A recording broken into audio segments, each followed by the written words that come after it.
Unforgivable. I'm about to talk about 5 things that I think could have been done differently in the Unforgivable movie with Sandra Bullock and Viola Davis. Now, first of all, I think Unforgivable on Netflix is a fantastic movie. Unforgivable is a movie about the main character, Ruth, who's played by Sandra Bullock, who has been incarcerated for 20 years for the murder of a police officer in a standoff that happened in her home. So the plot of the movie is basically around her getting out of prison and wanting to reconnect with her sister, who was taken away from her, obviously, during her incarceration. I think the German director Nora Fingscheit, I don't know if I'm saying that right, Nora Fingscheit, did a fantastic job putting this movie together. And I think, and there were a few instances where I had a tissue. So if you haven't watched this movie yet, have a tissue nearby when you watch it, because it's heart throbbing. Like, I almost cried. Like, it was hard. That one scene with Viola Davis and Sandra Bullock outside the house. Look. Go watch the movie if you haven't seen it. But anyway, I want to talk about 5 things that could have been done differently, because even though this movie is fantastic, I feel like there are certain things, and some of you guys may not agree, but there's always things that smart people in movies do that don't make a whole lot of sense. So let's talk about this. First and foremost, and I know this movie would not be possible if this was not the case, but your 5-year-old sister fires a shotgun at the sheriff who's breaking into the house, and you decide that the best course of action is to take the fall for this. I don't know what country this movie is shot in, or the movie is set, but I just feel like a 5-year-old accidentally, firing a firearm at a police officer and killing him would not have been served justice by putting them in prison or like juvenile. It's a toddler, for God's sake, a 5-year-old with a shotgun.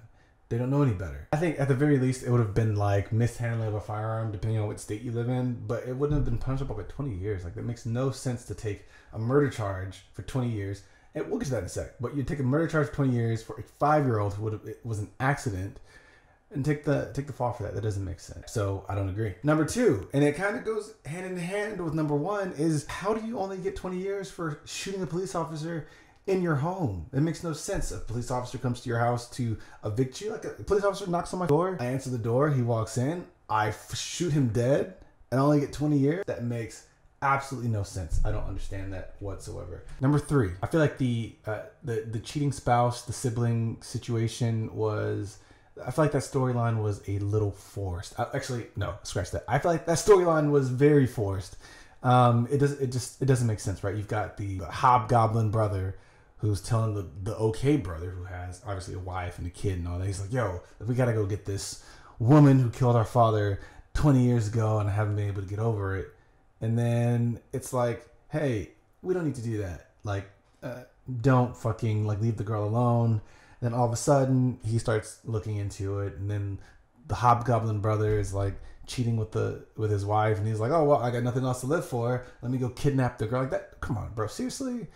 I don't think you needed to throw like the cheating spouse part into it. It didn't make sense, bro. It's like, I've got a wife, I got a kid, I've got a whole family. Like, I've moved on from that situation. Why the hell am I going to? I don't know. They should have taken that piece out. Maybe, I think what they could have done differently is, instead of having the one brother trying to convince the other brother, they should have had the successful brother with the wife and the kid trying to convince the other brothers taking care of the mom that they should be doing something. And then, then there's things that happen, and then it could be the cheating spouse, it could be a lot of things that send him over the edge. But like, I feel like he made that switch from like, nah, I'm good. Like, who cares? Like, let's move on to, I'm kidnapping the sister of the person I'm supposed to be kidnapping, which, again, how do you mess that up? Anyway, yeah, so ridiculous.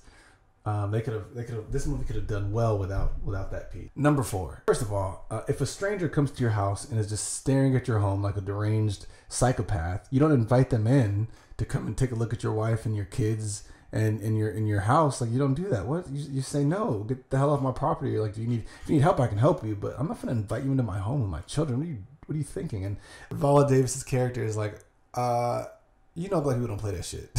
Number 5, the scene where Sandra Bullock's character, Ruth, is in the fish market, and her lousy love interest, what do you call it? Boyfriend, love interest, whatever the hell, like, rats her out for being a convict. And the lady just like knocks her out in the middle of work. It's like, bro, it's like 10 o'clock, I'm getting ready to go on lunch. And she like starts beating the crap out of her. And then everybody just acts like it's okay, bro. She goes to the sink, washes her mouth out, spits it out in the sink, and just goes back to work. Like, how is that okay? How is that okay? Like, anybody who's ever worked a job where you work around all these people would have known these two would have at least ended up in the principal's office or something, bro. Like, what? How is this? That doesn't make sense. First of all, so yeah. And another thing, I don't want to go on a tangent about the ex-boyfriend situation, the boyfriend, the felon, and that whole situation because that's a mess. But yeah, that whole plot could have been done different. All in all, though, like I was saying before, I think this movie was amazing. There were a number of moments where I was tearing up, and that says a lot because, again, when I look at these movies and I see people doing dumb stuff, I'd be like, bro, like, no, this is not okay. But this movie is good from start to finish. I think it was a breath of fresh air from the standpoint of a different artistic approach to film where, you know, there's less dialogue. It's more about the facial expressions, the body movements, the feeling of the situation and kind of the story coming together. So overall, a good film. I recommend that everyone should watch this movie. If you haven't seen it yet, it is streaming on Netflix. It's called The Unforgivable. Guys, if you like the video, subscribe down below. Let me know in the comments if you like this movie. And let's have a discussion. So I'll see you guys in the next one.